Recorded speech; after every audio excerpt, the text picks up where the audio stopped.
So welcome to the APTA Player Profile Series. This is part of our lead up to our appearance on the Tennis Channel on Sunday, June 21st at 10 p.m. And today we're joined by the 2020 National Champions, Johan Duran and Stephen Mitchell. Welcome, guys. Thank you. Thank you. So let's start last year. 2019, you guys finished 9th place in Pittsburgh. You walk off the court, which obviously was, I'm sure, a disappointing performance for you. Did you think you could get to where you got to, and how was the road to get there? You go ahead. Oh, well. I thought my partner could get there. I didn't know if I was going to get there, but I thought, again, every match that I played, I felt I got better. We were smart about making sure we played all the matches after the round of 16 match, properly, and worked on certain things so we could actually improve, because that was kind of the idea, was to start working on it then for 2020 Nationals already. So, Yeah, That was good. You shifted from the forehand to the backhand, at least on the return initially. I know that when you played the PFP event in Westchester, you played the forehand, and after that you switched to the backhand. Is that right? Yeah, I mean, I thought that was actually because Johan returned better on the deuce side and was able to get through people and take the net all the time, versus I was getting jammed and I wasn't able to drive through and take the net. And I returned okay on the ad side, but I think the upgrade was having Johan on the deuce, where he would basically take the net on every single return point and put the pressure on our opponents by taking the net immediately. And then, we'd switch back according to who the better net player was that we were playing, because obviously Johan should be on that side where they were going to work, so I would try and be on the other side. But that was kind of the thought process. And guys, playing a Grand Prix tournament, is it a different mindset? Seems to me, yes, for you. It's a different mindset as you're building for Nationals during the season? I don't know. I guess it depends who's playing, if that makes sense. It's kind of a bad answer, but we try to do as good as we can every tournament. But I think it depends if some of the guys that that we feel we could lose to on a consistent basis is playing, because those matches are more important for us. I would say, because we want to feel like we can beat them, especially this year. Now we feel like, we feel like we can beat people. Doesn't mean we can beat them all the time, but we feel more comfortable that we can beat most teams. And I think the year was more about Nationals. Even last year's, did we believe it? I think I believed it, but it was going to be hard. We got to put in time, and Stephen put in all the time, so that makes a big difference for us getting there. If he wasn't committed to playing, we wouldn't have made it to the Nationals, and obviously in the end get lucky enough to win. But I don't think Grand Prix is that much of a difference. I think when you play a match, you want to win every match, I think. But I think some of these this year, we did play with the intention of not worrying so much about the win, but worrying about improving our game, or Mitchell playing a righty or a lefty, because I've obviously played longer, so it's easier for me to deal with some of the spins, but we wanted to put him in a position where he can do that. So when we get to Nationals and we needed maybe to switch against certain teams, we were comfortable with it, because that would not be the time to try it for the first time. Right. So like Boston, you played Hughes and Powers, you played Araya Parsons, you played Chavinsky McNerney. Was that kind of a turning point tournament? Stephen, for me, watching you seemed from that point on to get more comfortable and more relaxed, and I kind of watched your confidence go from that point.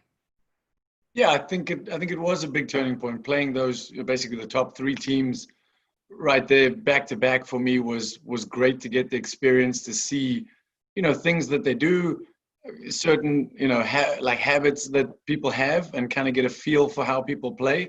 And then after that, I just felt like, you feel more like you belong there, and you can kind of handle what they have, and at least you've seen it. So now you know kind of what's coming a little bit more. I would say Longmeadow was a big turning point, for my opinion, for Stephen, because as soon as we beat Juan and Mark, even though they didn't play their best, they weren't in the best shape, it's just the belief that you can beat them, and they're one of the best teams. And then obviously Hughes and Powers were a big team for us to beat, and that was Boston.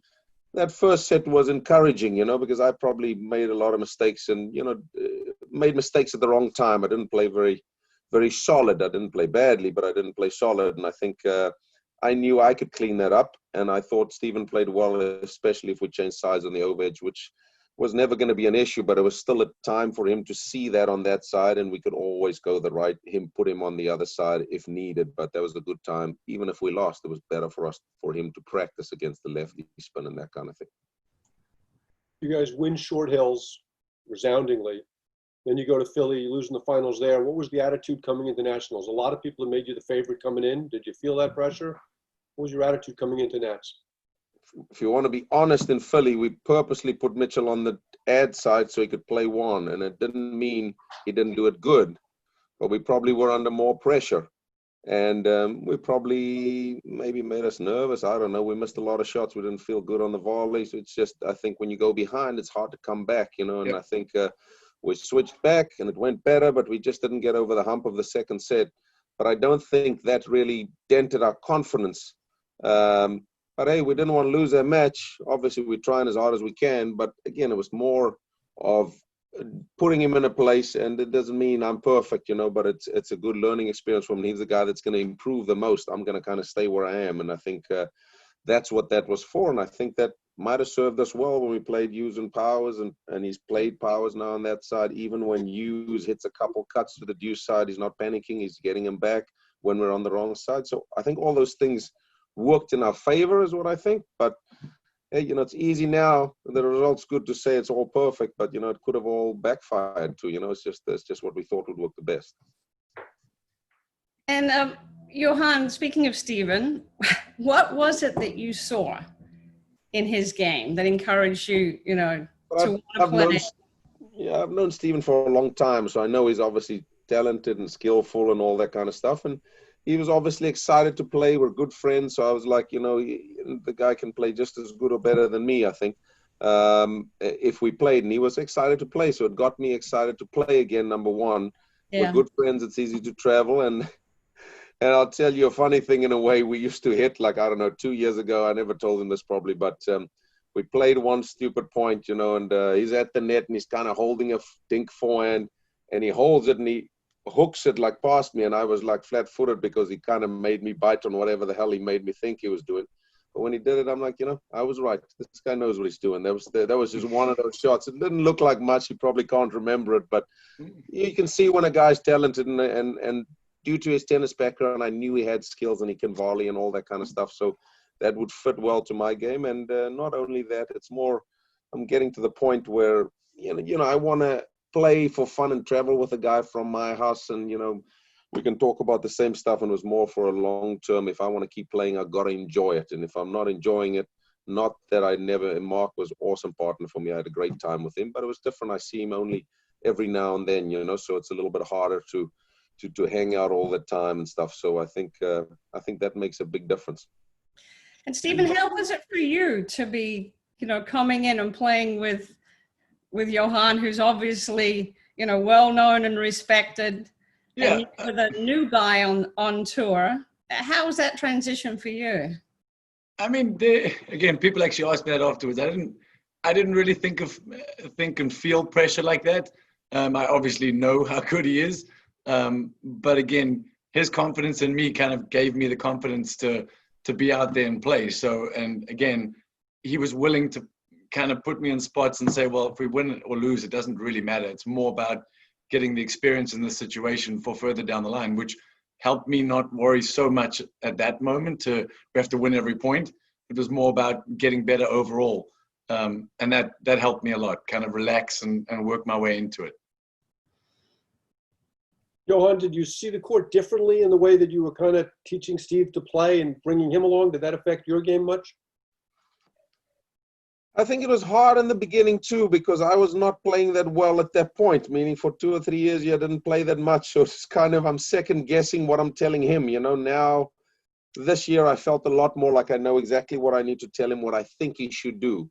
And he obviously, I mean, hey, we're not trying to blow each other up here, but he's obviously very receptive and he doesn't take it personally if I tell him something. And I obviously made a point of also telling him only once a set, I try to tell him something instead of just talking all the time. That'll drive anybody nuts. But I'm susceptible to, when I get into it, I will talk too much. So I had to be aware of not doing that too much. But yeah, I think the more you play, for me, the more things slow down, and I can see what my partner does and the opposition does, and I have a better feel for it. But for a while there, a year or two, and we can make a lot of excuses why I didn't play or I wasn't interested, whatever the deal was.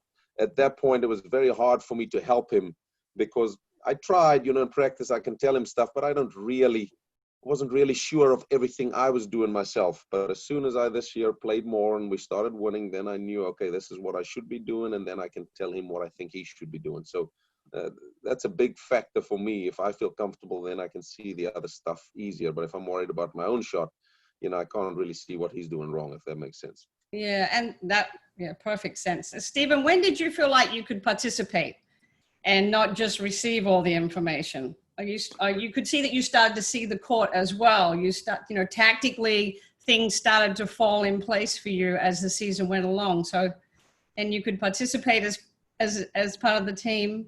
Yes. As soon as I started listening, I never used to listen. As soon as I started listening, he felt that way. No, I mean, I felt a lot of the information was great information. I mean, the stuff that Johan told me was all about, like, this guy likes to do this. So watch out for the things they do. And I think also an important thing that I kind of started to get was we'd figure out which team when we were playing a certain team, where the safe spot was that I could, if I'm in trouble where I am, to put the ball, because then at least he knows where the ball will be coming from on the next shot, as opposed to me panicking and pulling it to the side screen or something that just gets us both out of sync. And I think once I started trusting that and just putting it there and then letting the next thing happen, not worrying too much about hitting this perfect shot, just put it where we knew it was safe-ish to go, and then we try and figure it out from there. And that kind of helped me relax. One of the big changes I saw in your game, Johan, was that willingness to play the middle. There was that period of time in 16, 17, 18 where you seemed to want to get more and more aggressive on each overhead and end points. And this year and last year to some degree also, you just seem to be playing the middle more and much more patiently. Was that a tough change for you to come by? I mean, what triggered that? Yeah, I think it's the same thing I said at the Nationals. It's more the playing, it's the same thing as seeing and giving Mitchell good advice. When I play more, I can feel that. When I don't play enough, I don't really know what I'm doing. If I'm hitting an overhead, it's the right overhead. Should I spin it? Should I hit it flat? There's too many options, and I don't myself really know what I'm doing. It sounds stupid, but it's true. For 2 years there, I didn't play enough. I wasn't sure of what to do when I'm playing, and then you get impatient, and it snowballs, and it gets worse. So. And then you don't enjoy it either because you haven't played it. I take a stupid example. If I play golf, I like to play golf. If I don't play enough golf, I don't enjoy it because I know I can play better than that. And then I get frustrated, But if I play a little bit more and I can do basically what I'm comfortable with, then everything's easier. But I think it's mostly playing more, in my opinion. And hey, I felt like with Steve and we were doing it for fun, but also we had little reasons for doing and playing more and hoping to win. So, if your mindset's right and you've got a long-term goal of what you want to do, that's what it's all about, So I feel like at one point I was just playing because I don't really know why, just because, I had to kind of play, and I felt that changed and I enjoyed it more. So all that stuff it was never that I didn't know to play the middle. Of course I did, but did I really want to do it? Did I feel comfortable doing it? Or did I really have a game plan? Probably all those things didn't really match up because I wasn't prepared. I wasn't playing enough, blah, blah, the whole kind of story. And talking about preparation, what do you guys do to get ready for the season? And when you're in the season, what's your routine? Stephen?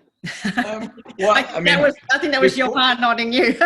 Before the season, it's we did some one-on-one hitting and stuff like that, and a little bit more, probably I would say a little more fitness based in terms of screen work and working a little bit harder. And then once it's in the season, it's more about working on specific shots for specific opponents that we kind of worked on. And that kind of goes back to what I said about the safe spot and knowing where to attack which person.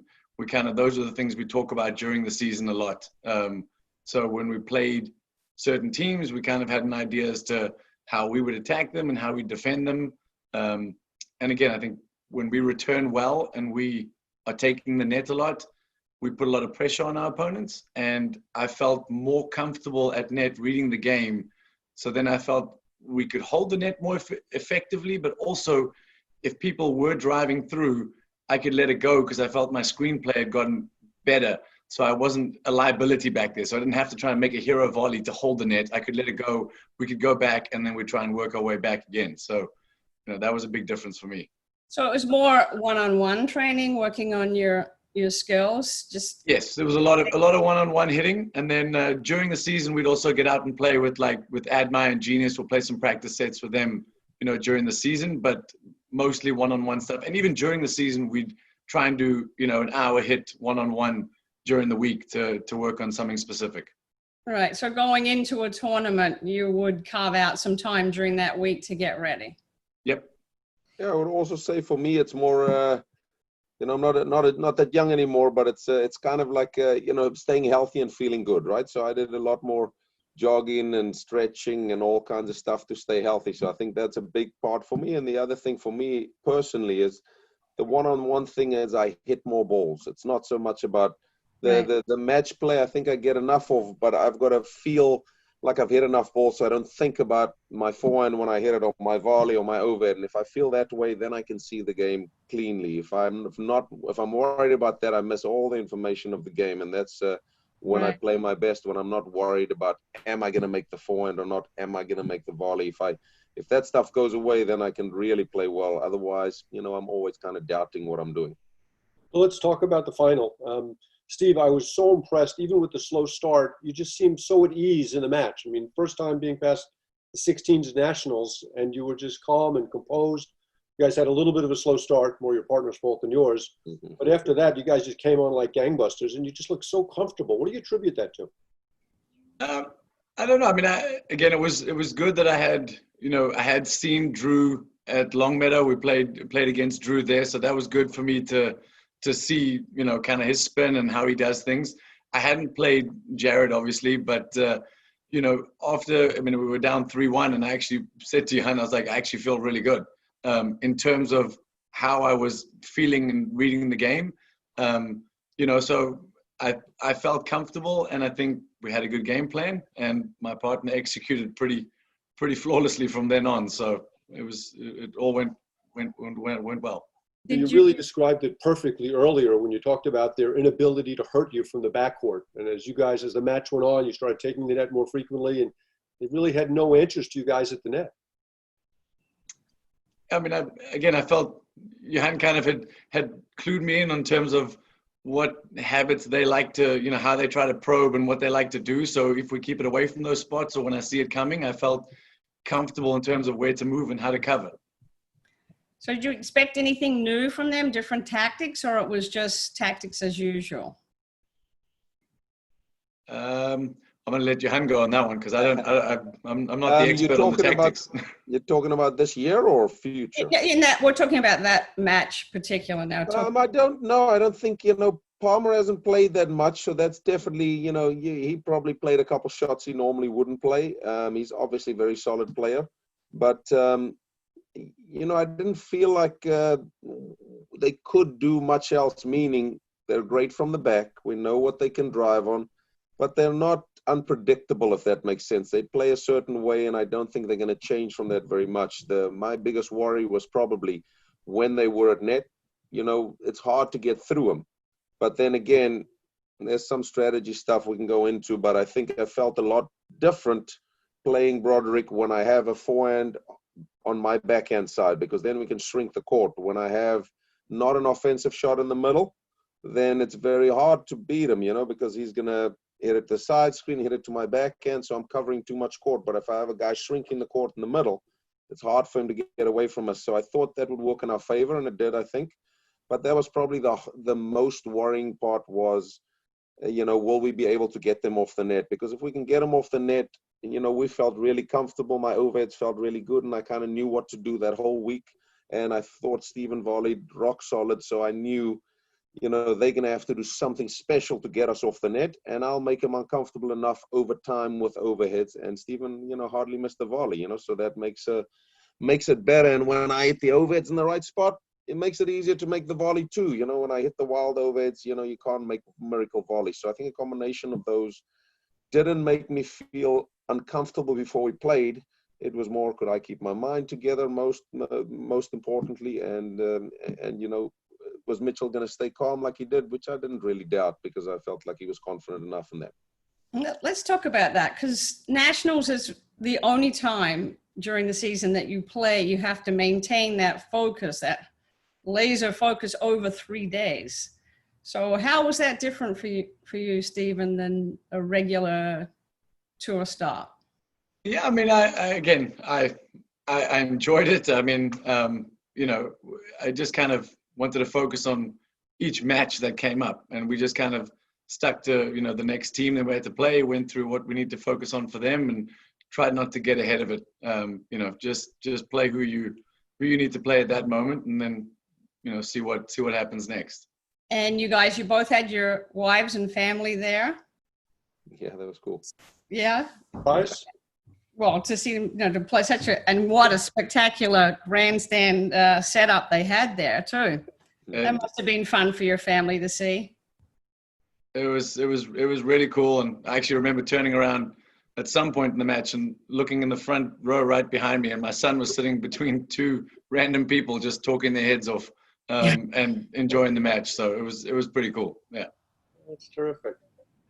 I also think on Jerry's previous question, I think it's also a lot easier the first time you play nationals, meaning you like for not easier, I'm not trying to take away here, but I think the first time you win nationals, you're way more focused because you're not really expecting to win, which makes it a lot easier to focus. I think if you've played a bunch of times, this year was different for me too, because it was kind of a first time for me after a long time too. So it was easier for me to focus. But I think this is what I admire about the real good tennis players, when they can win week in, week out, or a guy like Nadal, he never gets tired of it. You know, everybody kind of slacks off and gets disinterested. You could see that with Federer in his career too at some stages, you know. So, and I'm not comparing us to them by any means. I'm just saying that I think is way easier to focus the first time or the first time after a long time, because you're maybe hungrier and that kind of stuff. So I think it's way easier to focus match by match than when you're the favorite and you're always, you know, you got a chance to win, then you can slack off a little bit or be complacent, I think. And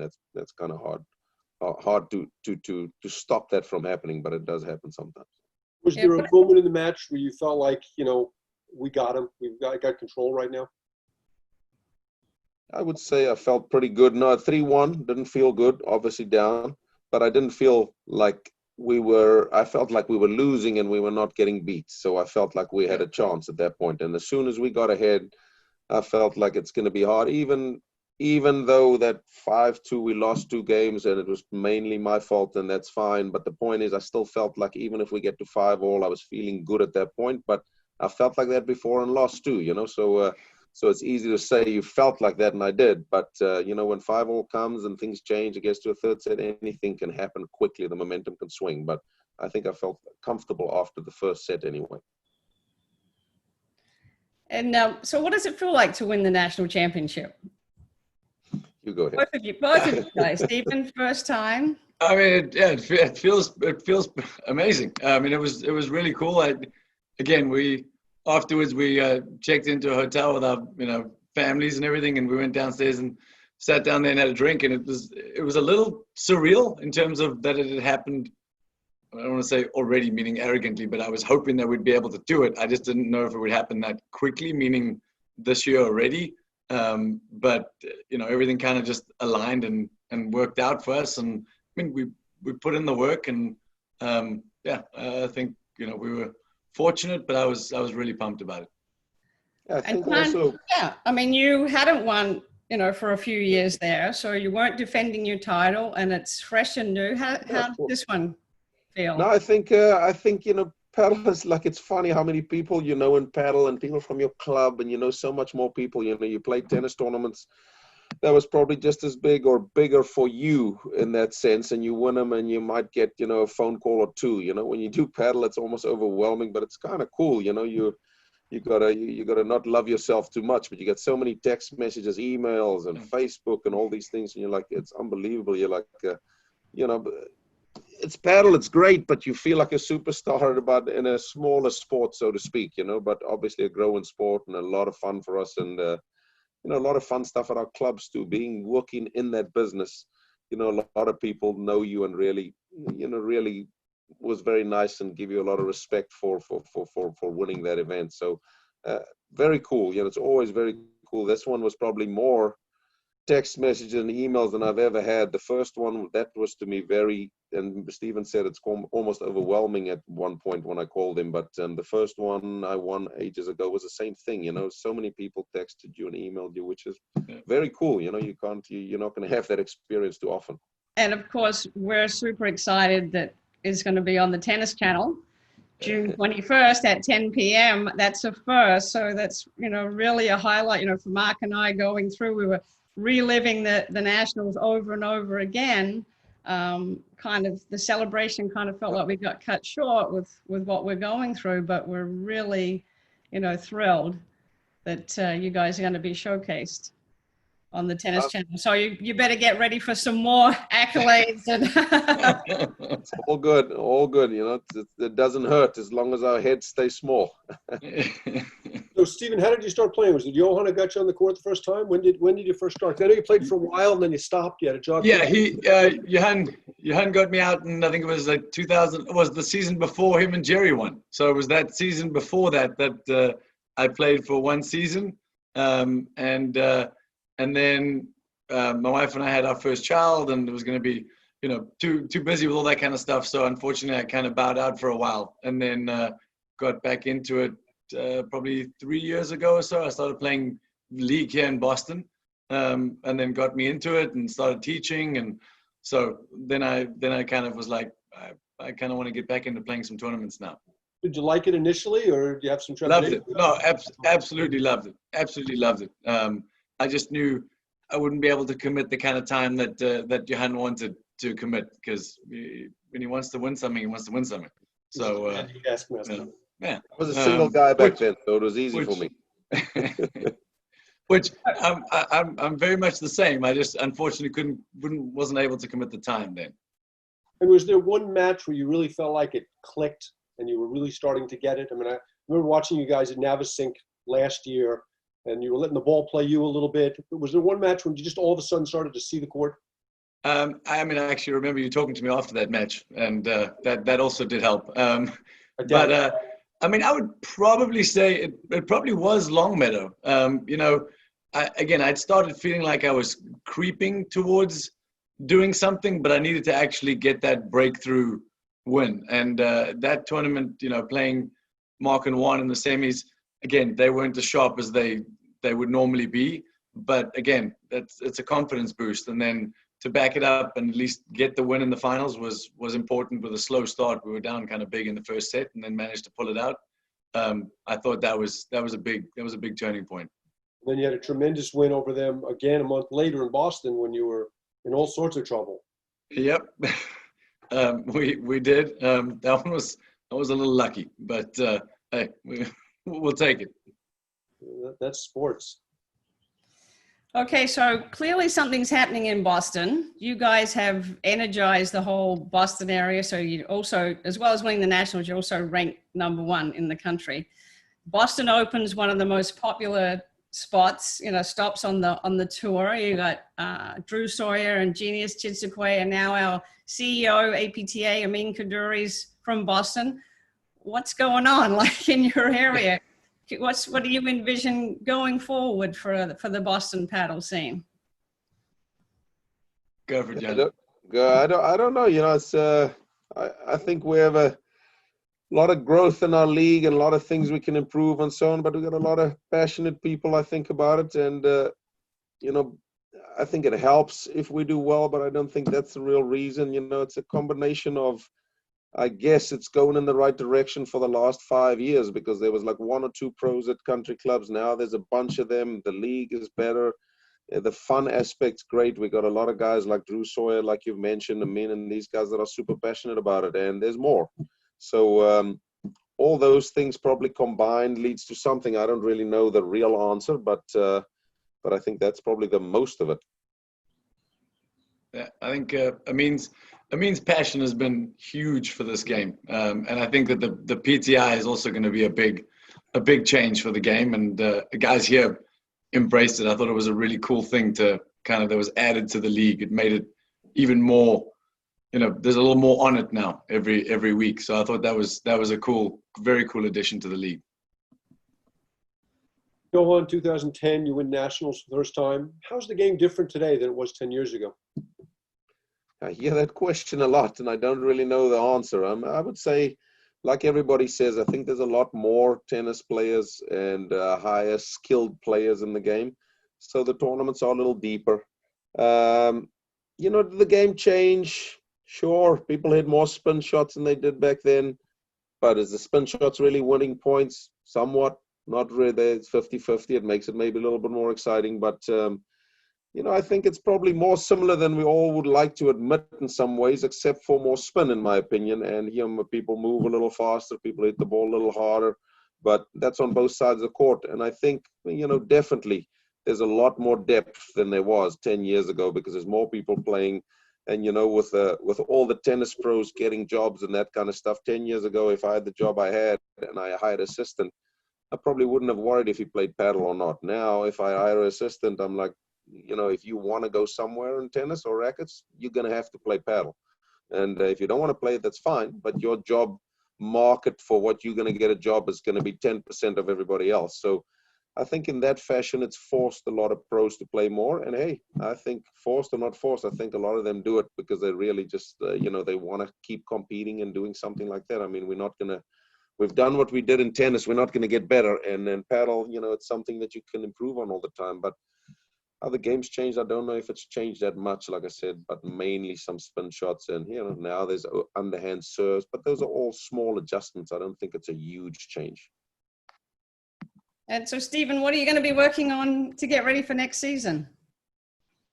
I don't know. Probably going to be a little bit. Maybe I should ask Johan.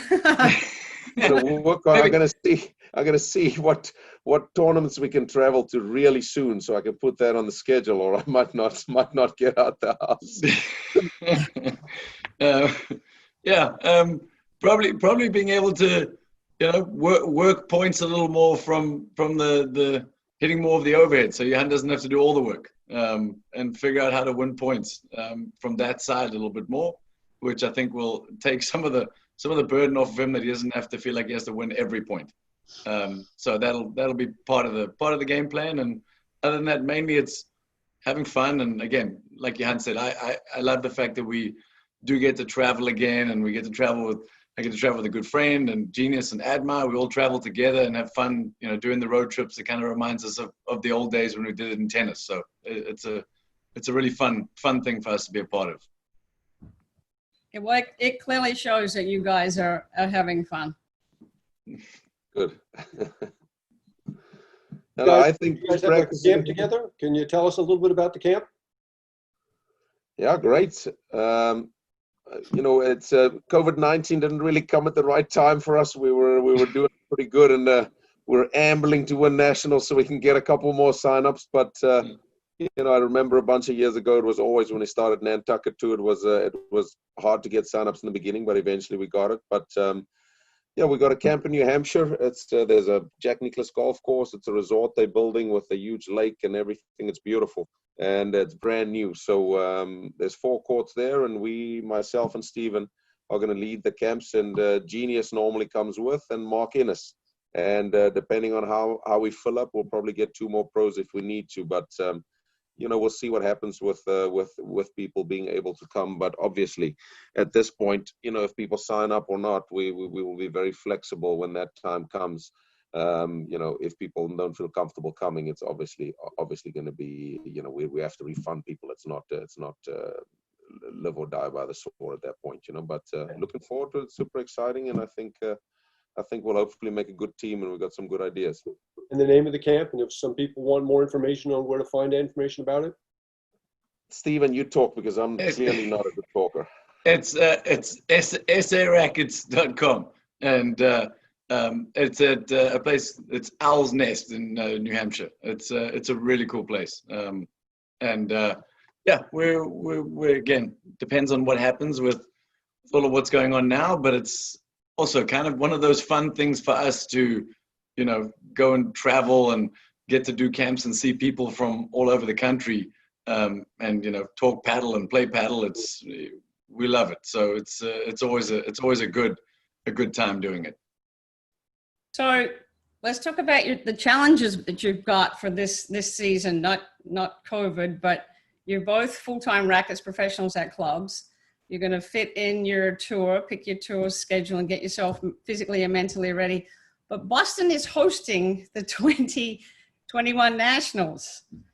How is that going to affect you guys, do you think, defending your title on your home court with your home crowd?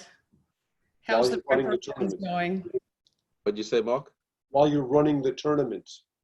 Yeah, I don't think I'll be doing too much running of the tournament. They set it up pretty well. My club's very organized, and they kind of don't want me to do too much. You know, obviously I'm going to call people and get in and you know, give my perspective, because you know, I've won Boston Open a bunch of years, so that helps. But and I hopefully know most of the people that they need to get in contact with. But I think they're going to have a good committee to run most of it, so hopefully I won't have to do too much. I've got a bunch of pros there that'll probably play. They can do some of the running. I got a shop guy, so I got a lot of help, I think, in that fashion.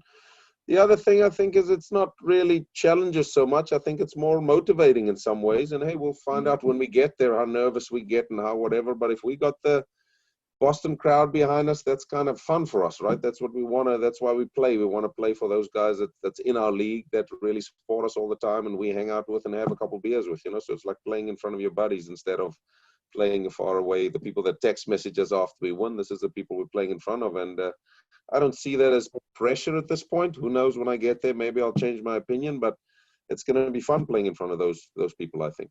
No question, Maci Elliot really enjoyed it at Darien. Yeah. Yeah, I think so, definitely. Maci Elliot, coached by fellow pro from South Africa, Carl Lavenant. Yeah. I know, she was amazing. They did awesome, but you could also see their whole demeanor, how focused they were. And again, that's that first nationals. You're normally so much more tuned in, I think, because you got nothing to lose. And you really go in match by match. You don't think of winning or any of these things. You just go point by point, and you know, and it's to me that's easier sometimes than being like this year. Like you said, maybe we are. I don't know. We'll see how the season goes. We could be the favorite, but I feel like it's so close after we've won that we're not going to be that much of a favorite. But we'll see what happens, and we've got a home crowd, so we'll see what happens.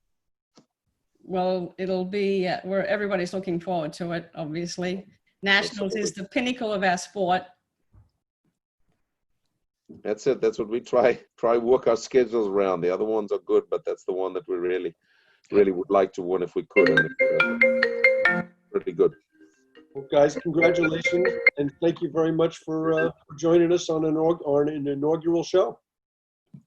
Awesome. Thank you very much. That was awesome. And the Tennis Channel, thank you very much too. This is going to be good for the sport, and you know, we're lucky enough to be on it. I don't know if we quite deserve it, but we'll take it.